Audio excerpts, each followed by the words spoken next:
अस्सलाम वालेकुम दोस्तों, आज हम आपको ऐसे मुल्क की सैर करवाने जा रहे हैं जिसने अमेरिका जैसी सुपर पावर को शिकस्त दी। ऐसा मुल्क जिस पर 27 करोड़ बम गिराए गए, लेकिन उसके बावजूद ये मुल्क तरक्की की तरफ तेजी से बढ़ रहा है।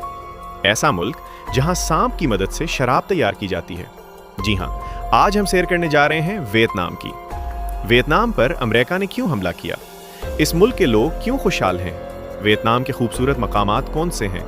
इन तमाम सवालों के जवाब जानने की कोशिश करेंगे आज की इस वीडियो में। वीडियो शुरू करने से पहले नए आने वाले दोस्तों से गुजारिश है, हमारे चैनल को सब्सक्राइब और लाइक ज़रूर कीजिएगा ताकि हर इन्फॉर्मेटिव वीडियो आपको मिलती रहे। चलें, अब निकलते हैं वियतनाम के एक शानदार सफ़र पर। सबसे पहले आपको बता दूं, इस मुल्क का ऑफिशियल नाम the socialist Republic of Vietnam है। अगर इसकी रकबे की बात करें तो इसका कुल रकबा 3,31,690 मुरब्बा किलोमीटर है, जो दुनिया में 18 नंबर पर आता है। वियतनाम की कुल आबादी 9 करोड़ 88 लाख है, जो आबादी के लिहाज से दुनिया के 15वें नंबर पर आता है। वियतनाम की अगर बॉर्डर की बात करें तो शुमाल की जानिब चाइना, मगरब की तरफ लाओस और कंबोडिया और मशरक की जानिब बहरुल काहिल का समंदर लगता है। दोस्तों, क्या आप जानते हैं यहाँ के लोग बहुत ज़्यादा खुशहाल हैं और इसी वजह से यहाँ की अफजत उम्र 70 साल है। लेकिन खुशहाल होने की सबसे बड़ी वजह यह है कि यहाँ पर बेरोज़गारी ना होने के बराबर है। एक रिपोर्ट के मुताबिक यहाँ बेरोज़गारी की शरह सिर्फ 5% है। 95% लोग काम करते हैं और पैसा कमाते हैं। दोस्तों, वियतनाम आज आज़ादी की सांस ले रहा है और यहाँ के लोग सुकून की ज़िंदगी गुजार रहे हैं। लेकिन एक वक्त ऐसा था कि ये भी ग़ुलाम था। इस हदीस पर 1000 साल तक फ्रांस ने हुकूमत की, 100 साल तक चाइना काबिज़ रहा और इसके अलावा ये मुल्क 10 साल तक अमेरिका की भी ग़ुलामी में रहा, जिसके बाद एक बहुत बड़ी जंग हुई और इस जंग में अमेरिका को शिकस्त हुई। अमेरिका के 58,000 से भी ज़्यादा फौजी इस जंग में मारे गए। आपको बता दें, अमेरिका ने ये जंग 1964 में शुरू की। क्या आप जानते हैं, अमेरिका ने 1964 से 1973 तक वियतनाम पर 27 करोड़ क्लस्टर बम गिराए।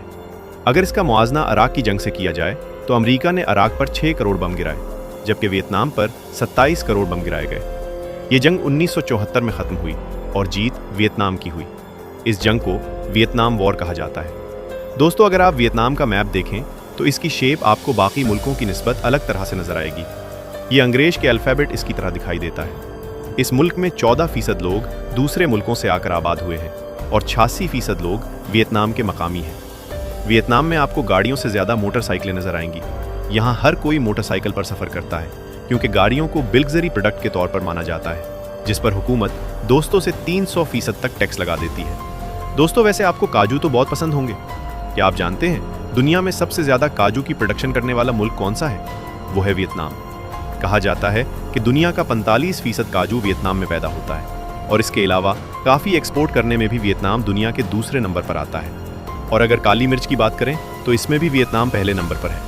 दोस्तों, वियतनाम का लिटरेसी रेट 96% है, यानी ज़्यादातर लोग पढ़े लिखे हैं। अगर उनके मज़हब की बात करें तो बुद्धिज़्म को मानने वाले लोग यहाँ सबसे ज़्यादा है। इसके अलावा वियतनाम के लोग ड्रैगन पर भी यकीन रखते हैं और उनकी भी इबादत करते हैं। इसलिए आपको पूरे मुल्क में बहुत जगहों पर ड्रैगन बने हुए नजर आएंगे। मुल्क का दारुल हुकूमत हुनुई है। ये मुल्क का दूसरा बड़ा, सबसे ज़्यादा आबादी वाला शहर भी है। ये शहर दुनिया के जदीद तरीन शहरों में आता है। विजिटर इस शहर में बहुत ज़्यादा आते हैं। यहाँ के मशहूर मकामात में ऊँची museum, Hanoi opera house, temple of literacy, St Joseph cathedral और इसके अलावा इंपेरियल स्टेडल ऑफ थिंगलोंग है। दोस्तों, क्या आपने कभी सांप से बनी हुई शराब देखी है? वियतनाम में इस शराब को बहुत ज़्यादा पसंद किया जाता है। शराब में सांप को मारकर डाल देते हैं और बर्तन को ऊपर से बंद कर दिया जाता है। ये बर्तन कुछ दिन तक पड़ा रहता है, उसके बाद इसमें से शराब निकाल कर लोग शौक से पीते हैं। दोस्तों, वियतनाम के लोगों की पसंदीदा डिश बंदरों का दिमाग है। जी हाँ, यहाँ लोग सबसे ज़्यादा शौक से बंदरों का दिमाग निकाल कर खाते हैं। क्या आप जानते हैं वियतनाम में एक परफ्यूम रिवर भी मौजूद है? असल बात यह है कि इस दरिया के इर्द गिर्द खुशबूदार फूल लगे हुए हैं। जब वो टूटकर दरिया में गिरते हैं तो पानी से खुशबू आना शुरू हो जाती है। इसलिए इस दरिया को परफ्यूम रिवर कहा जाता है। क्या आपने कभी ऐसा ब्रिज देखा है जिसे किसी देव हैकल ने पकड़ा हो? जी हाँ, वियतनाम में एक ऐसा ब्रिज भी मौजूद है जिसे वेस्टर्स बहुत ज़्यादा देखने आते हैं। इस ब्रिज का नज़ारा देखने लायक है और ऊंचाई भी बहुत ज़्यादा है। इस ब्रिज का नाम गोल्डन हैंड ब्रिज है और इसकी ऊंचाई 1400 मीटर है। ये वियतनाम के शहर डैनिंग में बनाया गया है। आज़ादी के बाद इस मुल्क के पहले प्रेसिडेंट को ची मन थे और उनकी पूरे मुल्क में बहुत ज़्यादा इज्जत है, क्योंकि आज ये मुल्क जिस जगह खड़ा है वो इसी शख्स की वजह से है। इसलिए आज इस मुल्क का दूसरा बड़ा शहर इसी के नाम से बनाया गया है। ये शहर निहायत खूबसूरत है और वज़ीर्स भी बहुत ज़्यादा आते हैं। दोस्तों, सोचने की बात यह है कि इस मुल्क पर 27 करोड़ बम गिराए गए और मुकम्मल तौर पर तबाह कर दिया गया, लेकिन इसके बावजूद आज हमारे मुल्क से ज़्यादा रोज़गार इस मुल्क में मौजूद है और बेरोज़गारी ना होने के बराबर है और लोग खुशहाल ज़िंदगी गुजार रहे हैं। कई साल पहले वियतनाम ने चाइना के साथ एक डील की। चाइना के पढ़े लिखे लोग वियतनाम के स्कूल और कॉलेजेस में पढ़ाने के लिए आते थे। उसके बदले वियतनाम की हुकूमत जानवरों का चमड़ा और सी फूड देती थी। कहने का मकसद ये है कि किसी भी मुल्क की तरक्की में सबसे अहम किरदार तालीम का होता है, जो हमारे मुल्क में कोई भी हुक्मरान इस शोबे को बेहतर नहीं बनाता। वियतनाम का इसी वजह से आज भी लिटरेसी रेट 95% से भी ज़्यादा है। क्या आप जानते हैं सैमसंग कंपनी के मोबाइल सबसे ज़्यादा वियतनाम में तैयार किए जाते हैं? इसके अलावा LG, इंटेल, कैनन और पैनासोनिक जैसी बड़ी कंपनीज भी वियतनाम में काम कर रही हैं, जो कि एक हैरानकुन बात है। इस मुल्क में इतनी तरक्की की है कि आज अमेरिका और चाइना दोनों इस दौड़ में लगे हैं कि कौन ज़्यादा वियतनाम पर इन्वेस्ट करेगा।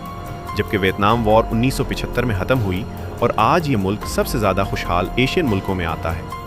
दुनिया की सबसे लंबी गार भी इसी मुल्क में मौजूद है, जिसका नाम सोडोंग क्यू है। कहा जाता है कि इस गार की लंबाई 9 किलोमीटर है और इसका नज़ारा देखने के लिए बहुत ज़्यादा टूरिस्ट आते हैं। वियतनाम की करेंसी वियतनामी डोंग है, जो एक पाकिस्तानी रुपया 87 वियतनामी डोंग के बराबर है। इसी वजह से यह मुल्क सैर करने के लिहाज से भी सस्ता है। दोस्तों, वियतनाम में एक ऐसा शख्स भी मौजूद है जिसने 35 सालों से अपने नाहन नहीं काटे और इसके नाहन दरख्त की शाहों की तरह गोल है। कहा जाता है कि इसकी लंबाई 55 सेंटीमीटर है और इसी वजह से वो नहाने से भी गुरेज करता है। इसके बाथरूम और कपड़े तब्दील करने जैसे काम इसकी अहलियत सर अंजाम देती है। दोस्तों, वियतनाम जंग कैसे शुरू हुई? दूसरी जंग अजीम के बाद वियतनाम 2 हिस्सों में तकसीम हो गया। एक हिस्से को अमेरिका चला रहा था और दूसरे हिस्से को रशिया चला रहा था। रशिया और अमेरिका आपस में दुश्मन थे, इसी वजह से वियतनाम के भी दोनों हिस्से आपस में लड़ते रहते थे। 1965 में अमेरिका ने अपनी फौजें वियतनाम में भेजना शुरू कर दी। अमेरिका ने दुनिया के सामने ये बहाना बनाया कि वियतनाम ने अमेरिका के जहाज पर हमला किया है, लेकिन ये अमेरिका की साजिश थी। अमेरिका ने झूठ का सहारा लेकर वियतनाम पर हमला कर दिया। वियतनाम ने भी पूरी तरह जवाब दिया। अमेरिका वियतनाम पर कब्जा करना चाहता था, लेकिन अमेरिका को मुंह की खाना पड़ी। 55,000 से भी ज़्यादा अमेरिकी फौजी इस जंग में मारे गए और ये जंग वियतनाम ने जीत ली। दोस्तों, ये थी आज की हमारी इन्फॉर्मेटिव और दिलचस्प वीडियो। आपको वीडियो कैसी लगी कमेंट में ज़रूर बताइएगा और नए आने वाले दोस्तों से गुजारिश है हमारे चैनल को सब्सक्राइब और लाइक ज़रूर कीजिएगा। अगली वीडियो तक अल्लाह हाफिज़।